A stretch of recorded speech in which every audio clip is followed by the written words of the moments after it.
Hello मेरे प्यारे बच्चों, कैसे हैं आप सब। आशा करती हूँ आप सब बहुत अच्छे होंगे। सो बच्चों, आज आपकी हिंदी व्याकरण की क्लास 5th का चैप्टर नंबर 7 स्टार्ट करते हैं। आपके चैप्टर का नाम है बच्चों क्रिया, जिसे हम इंग्लिश में वर्ब कहते हैं।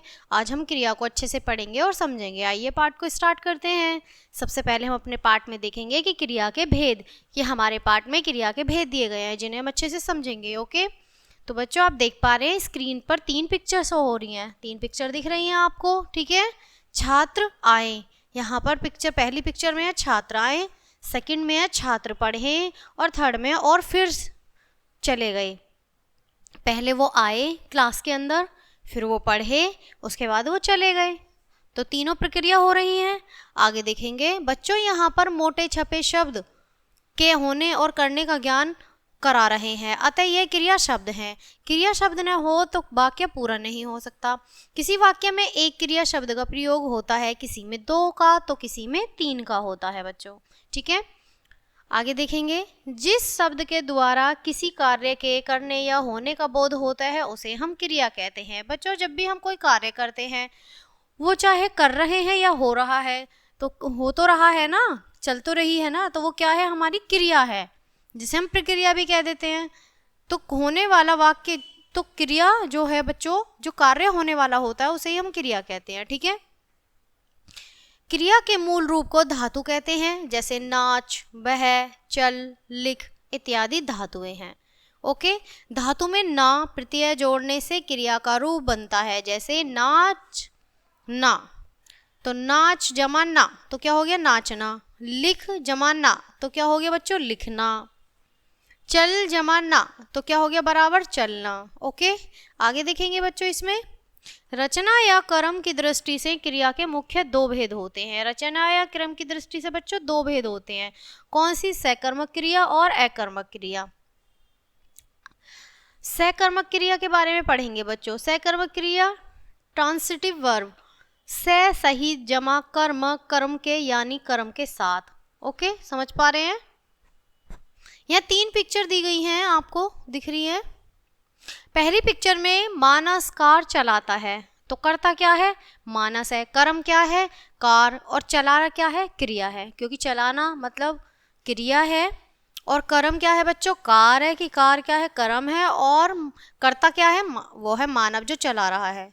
समीर पुस्तक पढ़ता है बच्चों, तो कर्ता क्या है, समीर है, कर्म है पुस्तक, और पढ़ना क्या है, क्रिया है। सुभाष फल खाता है, कर्ता क्या है, सुभाष, कर्म क्या है, फल, और क्रिया क्या है, खा रहा है या खाता है। क्लियर है बच्चों, आगे देखेंगे।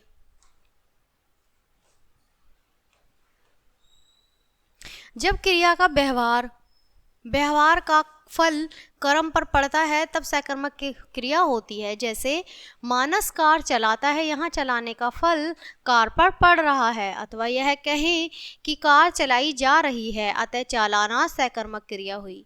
ओके, उपयुक्त उदाहरण में कार, पुस्तक, फल, कर्म इनकी क्रियाएं हैं। चलाना, पढ़ना, खाना, अतः इन वाक्यों में क्रिया के साथ क्या किसे प्रश्न करने पर जो उत्तर मिलता है वह कर्म कहलाता है। फॉर एग्जाम्पल है बच्चों, समीर क्या पढ़ता है, उत्तर है पुस्तक पढ़ रहा है। तो बच्चों समीर क्या पढ़ता है, पुस्तक पढ़ता है।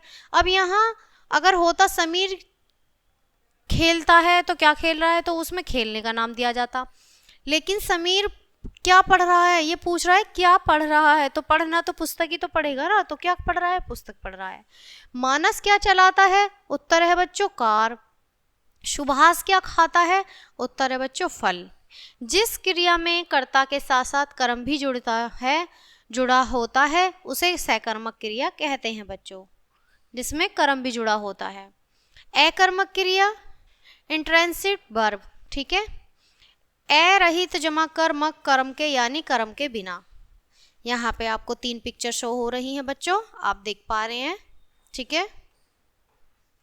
पहली पिक्चर में है नेहा रो रही है, तो कर्ता क्या है, नेहा है, और क्रिया क्या है, रो रही है। सत्यम हंस रहा है, कर्ता क्या है, सत्यम है, और क्रिया क्या है, हंस रहा है। गुड़िया सो रही है, कर्ता क्या है, गुड़िया है, और क्रिया क्या है, सो रही है। तो बच्चों जब क्रिया के व्यवहार का फल कर्ता पर पड़ता है तब अकर्मक क्रिया होती है। इसमें कर्म का अभाव रहता है, इसलिए इसे अकर्मक क्रिया कहते हैं बच्चों। इन वाक्यों में क्या, किसे प्रश्न करने पर उत्तर नहीं मिलता है। जैसे नेहा क्या रो रही है, नेहा क्या रो रही है, उसमें होता क्यों रो रही है या नेहा रो रही है तो ही सही होता, इसका मतलब ये गलत है। सत्यम क्या हंस रहा है, ये भी बच्चों गलत है। ठीक है, यहाँ क्या प्रश्न करने पर कोई उत्तर नहीं मिल रहा है, यहाँ केवल कर्ता और क्रिया का प्रयोग किया गया है, अतः यहाँ अकर्मक क्रिया है। क्लियर है बच्चों, समझ पाए अकर्मक और कर्मक सकर्मक में। ठीक है, आप समझ पाए ना, आगे देखेंगे।